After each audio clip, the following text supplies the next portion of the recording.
Hello everyone, it's Useful here, and I'm just going to show you the deck I use to get Plat 1. I don't really play that much now because I feel like the rewards for Plat that you get for getting a Plat 1 aren't that good. I'm going to show you the deck that I use that actually put me on my highest win streak. This is actually Scrap Orcust, and it's a going second deck, and I got upset with losing dice roll, so I just started playing going second. And the best way to start the deck off is by telling you the deck's uses. Let's first get into the most important part about going second, your going second cards, and your board breakers. I think board breakers are more important than hand traps in this meta, because a lot of hand traps can go underutilized in your hand. Now, Lightning Storm, board breaker, just disgusting. Just whichever one you want. Also, if it gets negated, you just activate another one. If they negate the activation, you just activate another one. GG's. Feather Dust and Regeki, they have to respond to it right away, or just deal with repercussions. A lot of times these two are normally used as bait, not actual board breakers. If we're going against Bird Up and they don't have any type of board presence, they just have the revolt set. You dust her just to force the revolt out. Regeki, same thing. Regeki is good against Bird Up. Plays good against any deck, to be honest, except for Eldritch, because they'll just bring it back. But it's also good just to get in some good damage. Twin Twister is for IO. If you Lightning Storm or you Duster or you activate a spell, if they activate IO, you chain Twin Twister. Skill Drain, same thing, the same concept, but these will beat Skill Drain as well. The only thing is that these are slow, so you have to use Twin Twister for that. Now, let's go into the hand traps. Imperm, oh, of course, Droplets. Droplets beats Herald. Droplets just stops Drytron in his tracks. Droplet stops, what do you call it? Droplet stops VFD as well. Droplets also, it doesn't, the sad thing is I don't think it stops Kali Yuga, believe it or not, so it sucks. And also you're playing Orcust, so you love your discards, so because you play from the graveyard, so Droplets and Twin Twister helps you do that. Now, hand traps. There are two types of hand traps, the ones that stop your monsters and the ones that stop Max C. This stops Max C, stops Herald, it stops Ben 10, yes, and Ava or Orange Light, but I'd rather stop Ava than Orange Light.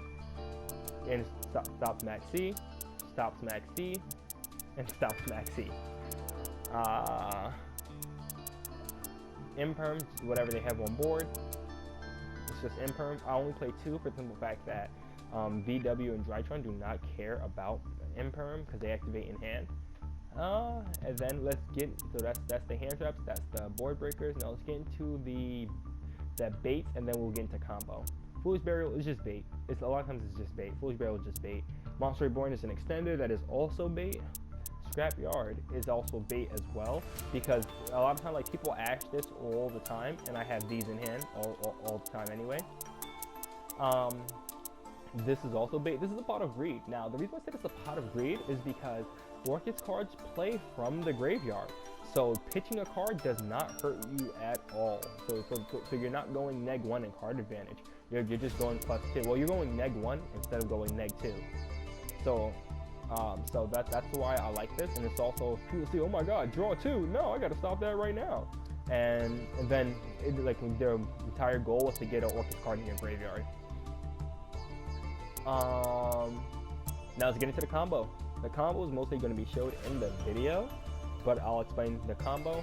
Scrapyard into Raptor into Recycler. Recycler itself is your combo. This is a 1-card combo deck. That's why I'm playing going second, and that's why I'm playing a lot of. I don't really care if my combo gets stopped, because you can play through Ash, you can play through Bell, but you can't play through two of them, and you can play through a Nib. You just can't play through an Ash and a Nib, or a Bell and a Nib.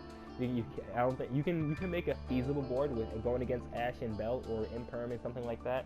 You just can't play through a Nib plus one of the other hand traps. Scrapyard just searches Raptor. Normally, like in similar decks, you're probably going to see Fossil Dig. This is a SR. Fossil Dig's a UR. didn't have the crafting point, so I just made a scrapyard. Raptor has an effect where you can target a monster on board, destroy it, and if it's destroyed, you get another normal summon this turn for scrap monsters only. And then if this card is destroyed by a scrap effect, which even is its own, you get to add a scrap card from deck to your hand. So you will activate this, pop itself, and then in graveyard it will activate the effect to search. You will get one of these, and then you will use the normal summon again to use this effect. Now, you'll normal summon this. The first thing you'll do is dump Rosenix. Rosenix, if it's in the graveyard, you banish it to get a token. A level 1 water token, right? So basically that's your second monster. And that's you're off to the races. And then a combo just goes from there.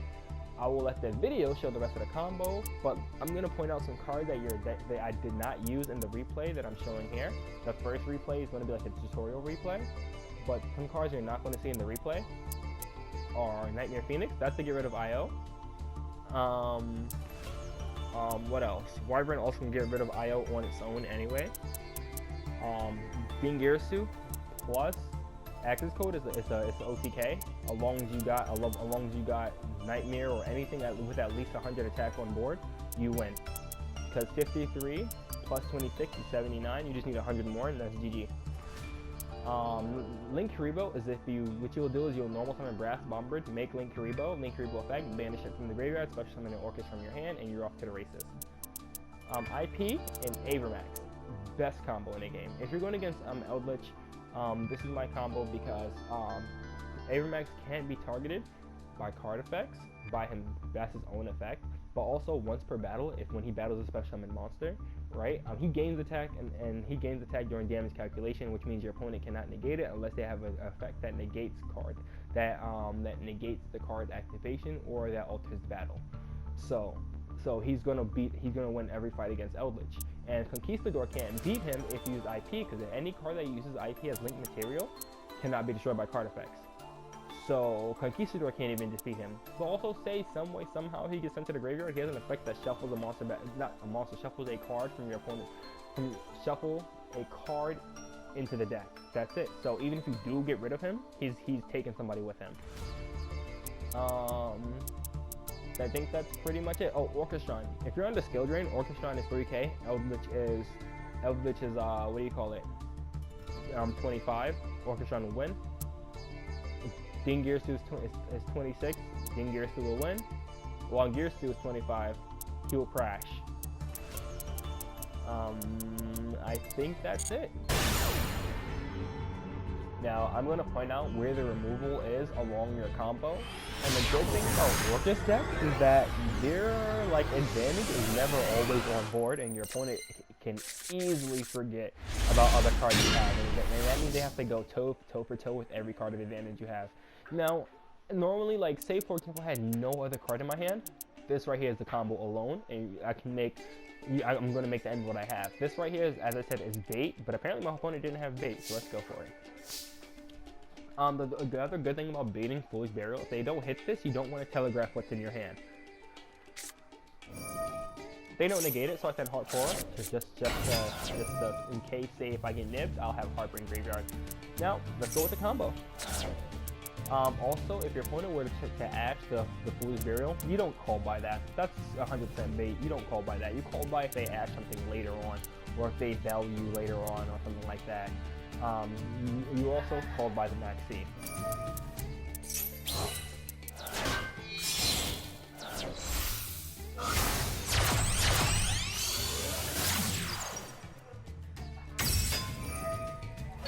In Monster Reborn, the cards, and I have to pop a card I have, I'll pop this, because if the scrap monster is destroyed while he is on board, I get to special summon one from deck, and then pop another card that does not target. So like I said, this is a go in second deck.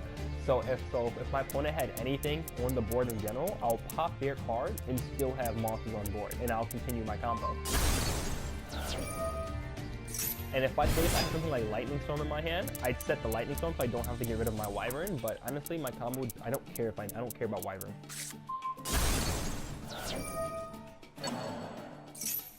Now, Recycler is not once per turn, but it does miss timing, so we're going to loop Recycler over and over again for advantage by just sending cards to the graveyard.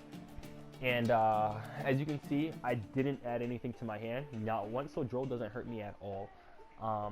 Recycler is going to get looped over and over again. And the more times I can summon Golem is the more times I can summon Recycler. Also, this is also for DD Crow. I hate DD Crow. Now, your second dump to the graveyard always has to be World 1 because you need to make Lib. Lib, you can summon it with 2 Scapegoat tokens as long as you have World Legacy card in your graveyard. And it sets World Legacy Succession, which is another Monster Reborn, to bring it. And it sets it so it gets past Ash Blossom. It doesn't add to your hand.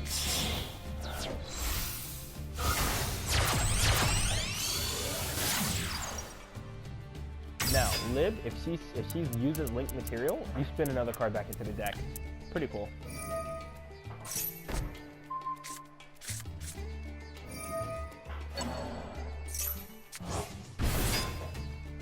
Yep, and Golem is just Monster Reborn, so it's Succession, and we're just going to keep Monster Reborning.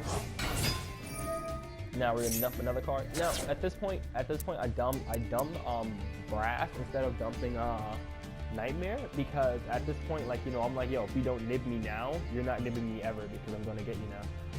Now, the cool thing is, if I would have set my droplet, I would have been able to make a 4 material Appaloosa, and I would have popped that instead. Now, this is the crucial part. I put this here instead of Cold Blood, because we all know why. Ash, Maxi, anything they use, Bell, Ogre.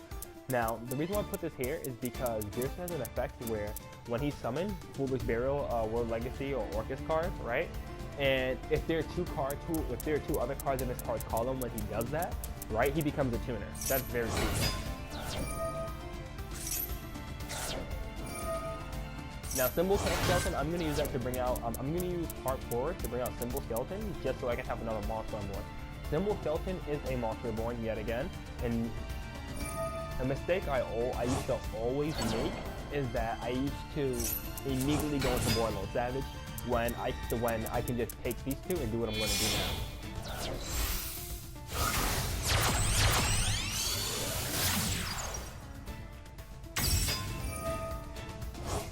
Banish to bring back my Top 4. 4 plus 4 equals 8. And now this is important, not really important I do this in case I have to go against Mech Knight. Now the cool thing is, if I did have to go against Mech Knight, right, he's not going to get any free columns aside from this one, but then this is dropless. I can move this whenever I want to. Shuffle, bring Crescendo. Now, my end board is called by, well, my end board that he knows about, Crescendo, 3 Material Apple, and Warlord Savage. Now, I'm going to teach you what and what not to negate. This is actually Drytron, so I'm going to show you how this unstoppable deck gets pummeled. We don't hit that because one, I think the good thing about deck knowledge is that when he has a ritual card from his deck to his hand, he can't do anything with that ritual card unless he has Drytron cards. So he's trying to bait us this whole time. He activates Cyber Emergency. If you don't have Axe, don't hit this, because Cyber Emergency, if you negate the activation of it, he'll just send the Drytron card from his hand to the graveyard to add it back to his hand. But and Drytron, they play from the graveyard, so they didn't lose anything. So you never hit this. That's why I didn't hit it with this. They added Zeta. If you added Zeta, I know you have Alpha. He alphas. Now, this is crucial. Why did I activated Crescendo? Because if I would activate Appaloosa and he orange lit me, he hit me with Orange Light, I'd have to use Cold Buy or Borlo Savage Dragon. But even worse, if he in-turns me, my Appaloosa, because he has no cards on board, I'd lose a whole monster. Or also if he droplets me, I'd be upset as well. And if he sent another monster, which he probably will because he's playing Drytron, I'd lose 2 monsters and I'd have to sit on my back row. So I activated Crescendo and also to get rid of his alpha, which puts them back on 2 alphas for rotation. Say if for some reason, somehow, some way he doesn't die the next turn, he's left on 2 alphas and he has to draw it. Or more beta faster than out.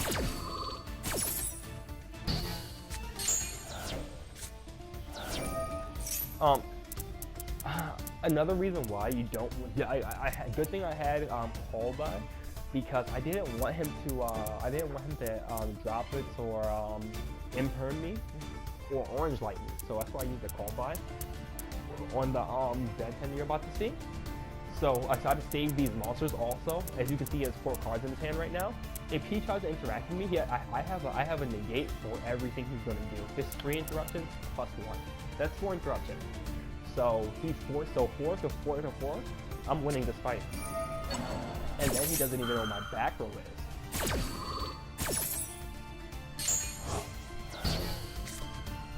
And he just scoops. There's nothing he can do. I have 4 interactions for all 4 cards he has in his hand. And even if he does have a Drytron card in hand and Orange Light, he has to lose all 4 cards, which means he has to send a card off of my Drytron. He has to send a card for his Drytron card he wants to activate, as well as Orange Light and his other fairy he has in his hand, if he had it. And even then, he's gonna lose because I have I can just chain Borderlord Savage or Appaloosa to it, so he loses regardless. And that is how you play Scrap Orcust.